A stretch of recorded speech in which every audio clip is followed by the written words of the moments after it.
We have a great guest with us today. Dr. Steve Austin is with us. Good to have you here, Dr. Austin. Good to be with you, Don. Now, you like to dig in the dirt. That's my favorite subject. You're a world-renowned geologist. Yes. And today we're going to talk about earthquakes, and you've done some digging that validates the earthquakes in the Bible. I love the study of Bible earthquakes. The final earthquake worth mentioning is the earthquake at the cross. When Jesus dies, April 3, 33 A.D., there is a great earthquake at the cross. When the sky goes dark. The sky goes dark, the earth shakes, right. Jesus says, "It is finished." The temple, the veil is torn, and the mud layers of Dead Sea, we see the evidence of that big earthquake. Take a look at the detail of 33 A.D. You can see the thin layer running right along here. And then you can see the post-disturbance layer. And all that wrinkling going on there is the effects of the earthquake wave impacting that. On the property is an ancient Jewish tomb, dated by archaeologists to be from the time of Christ. In all points, it precisely fits the tomb described in the New Testament that Jesus was placed in. Down to the smallest details, like the low doorway and the interior layout, it matches the Bible perfectly. We can see here a place where an angel could sit, and on the opposite side, likewise, a place where an angel could sit.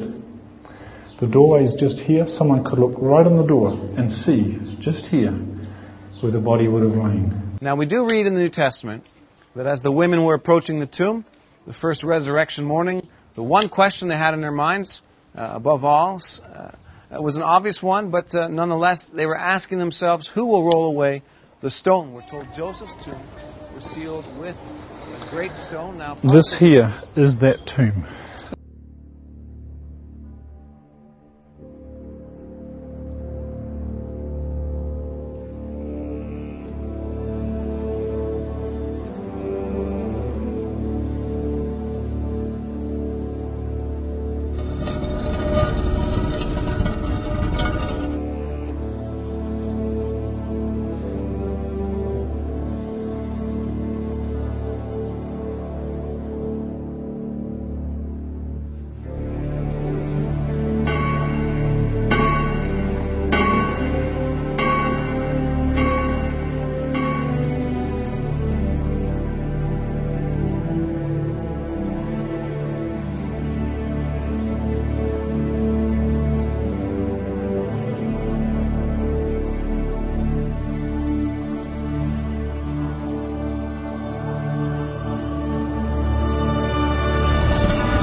Still visible beside the tomb is an amazing piece of evidence.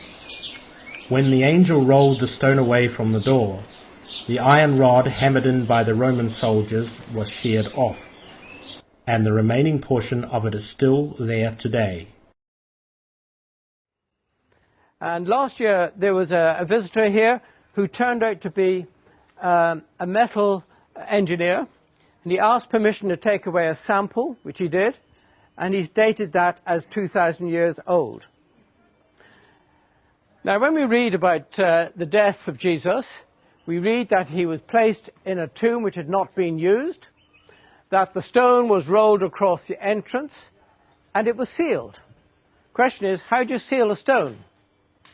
What better way than to take a great iron bar and to hammer it into the rock?